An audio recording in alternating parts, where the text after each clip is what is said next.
সন্দীপ ঘোষ ঘনিষ্ঠ আশিস পান্ডেকে গ্রেপ্তার করল সিবিআই। আরজি করে আর্থিক দুর্নীতি মামলায় ধৃত। জুনিয়র ডাক্তারদের কর্মবিরতির বিরুদ্ধে হাইকোর্টে মামলা।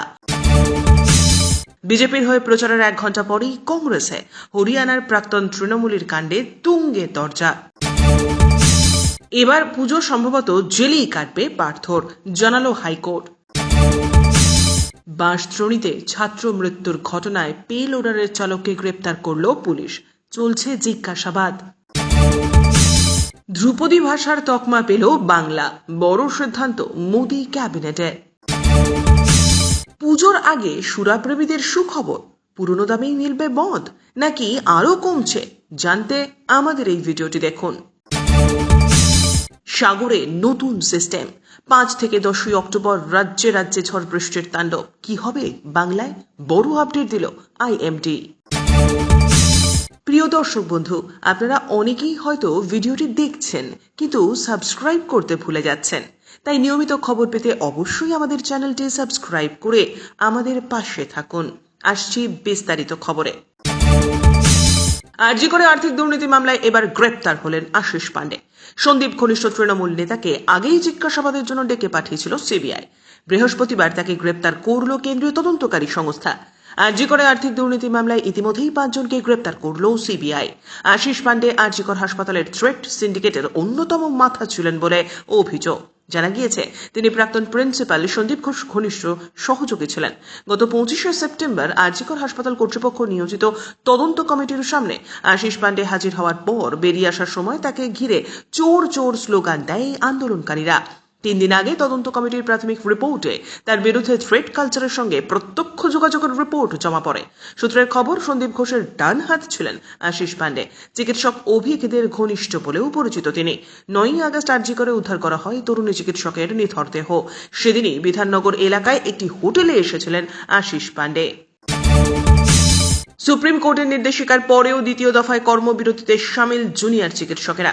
এবার এই কর্মবিরতির বিরুদ্ধে কলকাতা হাইকোর্টে একটি জনস্বার্থ মামলা দায়ের হয়েছে। প্রধান বিচারপতি টি.এস. শিবকানম এবং বিচারপতি হিরণময় ভট্টাচার্যের ডিভিশন বেঞ্চে মামলা দায়ের হয়েছে।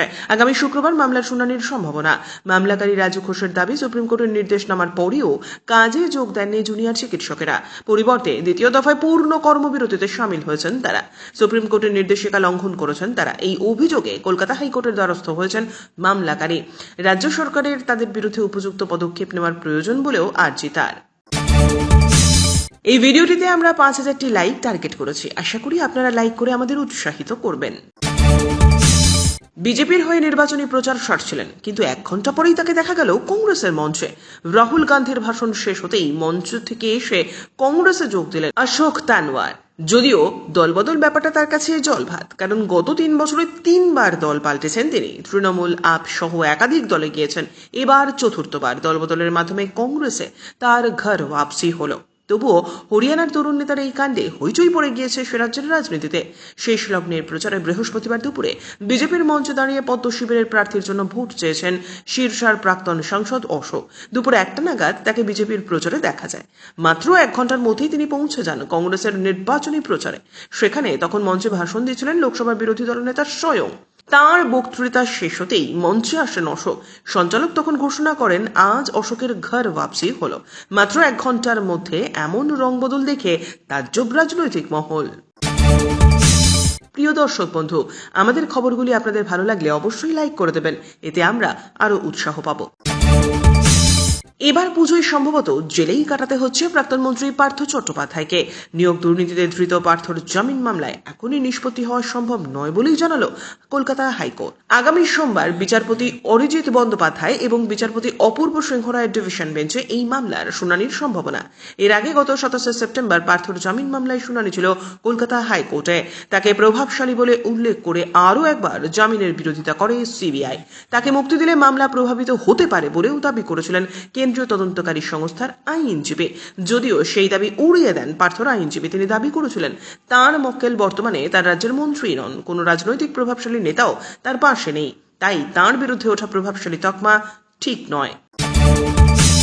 শেষ পর্যন্ত দেখুন ভিডিওটি, আছে আরও কয়েকটি গুরুত্বপূর্ণ খবর। বাঁশদ্রোণীতে ছাত্রের মৃত্যুর ঘটনায় অবশেষে পুলিশের জালে ঘাতক জেসিবির চালক, তাকে গ্রেপ্তার করা হয়েছে বলে খবর। জিজ্ঞাসাবাদ চলছে। ঘটনার পর থেকে চালক পলাতক ছিলেন। বুধবার মহালয়ার সকালে বাঁশদ্রোণীতে পে লোডারের ধাক্কায় গাছের সঙ্গে পিষ্ট হয়ে মৃত্যু হয় নবম শ্রেণীর এক ছাত্রের। কোচিং সেন্টারে যাওয়ার মুখে দুর্ঘটনার কবলে পড়ে সে। এই ঘটনার পর থেকে এলাকার স্থানীয় বাসিন্দারা বিক্ষোভ দেখাতে শুরু করেছিলেন। বুধবার দিনভর সেই বিক্ষোভ চলে। তারা জানান, মাথায় গুরুতর আঘাত নিয়ে ওই ছাত্রকে হাসপাতালে নিয়ে যাওয়া হয়েছিল, কিন্তু শেষ অবধি বাঁচানো সম্ভব হয়নি।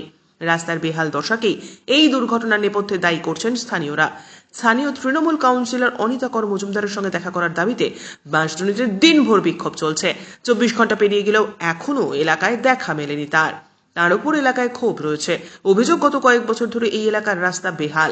বারবার দুর্ঘটনা ঘটা সত্ত্বেও প্রশাসন কোনো রকম পদক্ষেপ গ্রহণ করেনি। খোঁড়াখুড়ির কাজও দীর্ঘদিন ধরে চলছে ওই এলাকায়, দাবি স্থানীয়দের। নিয়মিত সঠিক খবর পেতে অবশ্যই আমাদের চ্যানেলটি সাবস্ক্রাইব করুন। ধ্রুপদী ভাষা হিসেবে স্বীকৃতি পেল বাংলা। মারাঠি, পালি, প্রাকৃত, অসমিয়ার সঙ্গে বাংলাকেও ক্লাসিক্যাল ভাষার মর্যাদা দিল কেন্দ্রীয় মন্ত্রিসভা। বড় সিদ্ধান্ত কেন্দ্রীয় সরকারের। ফলে এই তালিকায় জায়গা পাওয়া ভাষার সংখ্যা দাঁড়ালো 11, যা আগে ছিল 6। আগে এই তালিকায় ছিল তামিল, সংস্কৃত, তেলেগু, কন্নড়, মালায়ালাম এবং উড়িয়া। তামিলকে 2004 সালে ধ্রুপদী ভাষার মর্যাদা দেওয়া হয়েছিল। শেষ 2014 সালে উড়িয়া ভাষা ধ্রুপদী ভাষার তকমা পায়। প্রসঙ্গত, বাংলাকে ধ্রুপদী ভাষার মর্যাদা দেওয়ার জন্য কেন্দ্রীয় সরকারের কাছে আবেদন জানিয়েছিল পশ্চিমবঙ্গ সরকার। সূত্রের খবর, সাহিত্য একাডেমি নিয়ন্ত্রণাধীন লিঙ্গুইস্টিক এক্সপার্টস কমিটি গত 25 জুলাইয়ের বৈঠকে সর্বসম্মতিক্রমে বাংলা সহ মোট 5টি ভাষাকে ধ্রুপদী ভাষার মর্যাদা দেওয়ার সিদ্ধান্ত নিয়েছে। অবশেষে তাতেই চূড়ান্ত সিলমোহর দিল কেন্দ্রীয় মন্ত্রিসভা। ইতিমধ্যে এ খবরে উচ্ছ্বাস প্রকাশ করেছেন মুখ্যমন্ত্রী মমতা বন্দ্যোপাধ্যায়। এক্স হ্যান্ডেলে পোস্টে লিখেছেন, অত্যন্ত আনন্দের সঙ্গে জানাচ্ছি যে অবশেষে ভারত সরকার বাংলাকে একটি ধ্রুপদী ভাষার মর্যাদা দিয়েছে। সংস্কৃতি মন্ত্রকের কাছে আমরা এর জন্য একাধিকবার দরবার করেছিলাম। কেন আমরা এই দাবি করেছিলাম তার সপক্ষে একাধিক গবেষণাপত্র জমা দিয়েছিলাম। শেষ পর্যন্ত কেন্দ্রীয় সরকার এদিন সন্ধ্যায় আমাদের প্রস্তাবে সাড়া দিয়েছে, আমাদের গবেষণাকে স্বীকৃতি দিয়েছে। আপনি কোন জেলা থেকে আমাদের এই ভিডিওটি দেখছেন অবশ্যই কমেন্টের মাধ্যমে জানাতে ভুলবেন না।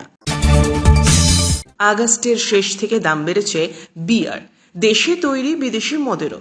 কিন্তু পুজোর মুখে সুরাপ্রেমীদের জন্য সুখবর, এবার পুজোয় পুরনো দামেই মিলবে মদ ও বিয়ার। ব্যাপার কি? গত 16ই আগস্টে দাম বেড়েছিল বিয়ার এবং দেশে তৈরি বিদেশি মদের, কিন্তু বহু খুচরো বিক্রেতা এবং দোকানে পুরনো মদের স্টক করে রেখেছিল। যতক্ষণ না সেই সমস্ত মদ বিয়ার বিক্রি হচ্ছে ততক্ষণ নতুন দামের মদ বিক্রি করা যাবে না। ফলে পুজোর সময় পুরনো দামেই মদ বিক্রি হবে। জানা গিয়েছে, বহুল বিক্রিত ব্র্যান্ডের মদ এবং বিয়ার পুরনো দামে আরও 6 থেকে 7 দিন বাজারে পাওয়া যাবে। আর তুলনামূলক বিক্রি হওয়া ব্র্যান্ডের বিয়ার, দেশে তৈরি বিদেশি মদ পাওয়া যাবে আরও 1 মাস। ফলে পুজোর সময় পুরনো দামেই মিলবে মদ। প্রতি বছরই বাজেটের পর নেশার সামগ্রীর দাম বাড়ে, তালিকায় থাকে মদও। এবারও দেশে তৈরি বিদেশি মদ ও বিয়ারের দাম বাড়াতে চেয়ে আবগারি দপ্তরের দ্বারস্থ হয়েছিল মদ প্রস্তুতকারক সংস্থাগুলি। এর ফলে দেশে তৈরি বিদেশি মদের দাম বেড়েছে প্রায় 7 থেকে 8%। অর্থাৎ বিয়ারের দাম বেড়েছে প্রায় 20 থেকে 40 টাকা। আবার দেশে তৈরি বিদেশি মদের 750 মিলিলিটারের দাম বেড়েছে অন্ততপক্ষে 50 টাকা। তবে পুজোর মধ্যে এই অতিরিক্ত দাম দিতে হবে না ক্রেতাদের। বর্ষা শেষের আবহাওয়ায় ভুল বদল অব্যাহত দেশ জুড়ে। আগামী 24 ঘন্টায় ফের বড় বদলের সম্ভাবনা। আবহাওয়ার পূর্বাভাস বলছে শুক্রবারের মধ্যে ফের আরও একটি ঘূর্ণাবর্ত তৈরির সম্ভাবনা উত্তর বঙ্গোপসাগরে। এই সিস্টেমটি পরবর্তী 48 ঘন্টার মধ্যে আরও সংগঠিত হয়ে উড়িষ্যা এবং পশ্চিমবঙ্গের সমুদ্রের তীরবর্তী অঞ্চলে অবস্থান করবে বলে পূর্বাভাস দিচ্ছে মৌসুম ভবন। এই আবহাওয়া সিস্টেমের জেরে 5 থেকে 10ই অক্টোবর দেশের মধ্যবর্তী রাজ্যগুলিতে অর্থাৎ পূর্ব এবং মধ্য ভারতে বৃষ্টির পূর্বাভাস রয়েছে। যদিও এই সিস্টেমটি তেমন গুরুতর হবে না বলেই আশা প্রকাশ করছেন আবহাওয়াবিদেরা। বঙ্গোপসাগরে এই সিস্টেম তৈরির ফলে বাংলার উপকূলীয় এলাকা, উড়িষ্যা, ছত্তিশগড়, তেলেঙ্গানা, অন্ধ্রপ্রদেশ এবং পূর্ব মধ্যপ্রদেশে শেষ ল্যাপে খেল দেখাতে পারে বর্ষা।